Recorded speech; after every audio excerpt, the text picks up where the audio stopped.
આજે ઓરવાનું હતું અને મોટા સરપંચ કે તું બળદ જવા દેતો એટલામાં લઈને આપણે જવા લાગ્યા બળદ.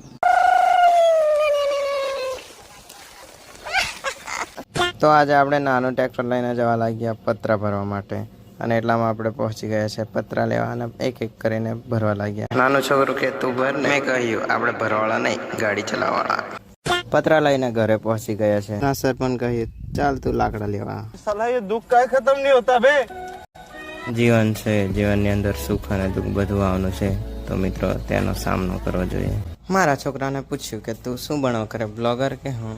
તો મારો છોકરો કે હું બ્લોગર બનવાનો પપ્પા. આપણે દોડી લઈને આવ્યા અને આપણે માથામાં ગોઈ લીધું. આપણા મોટા પપ્પા જોહરિયાને હમાર જોડી દીધેલો છે અને ત્યાર પછી આપણે જવા દઈશું હમાર.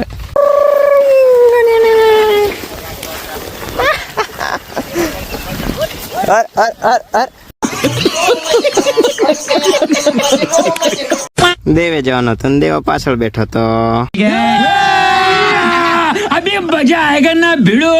દેવ તો કામ પતી ગયેલું, મંદિરે પહોંચી ગયા. દેવરા જોઈને તો લાળ પડી ગઈ. આ બધા ભાઈઓ ખાવા બેઠા હતા.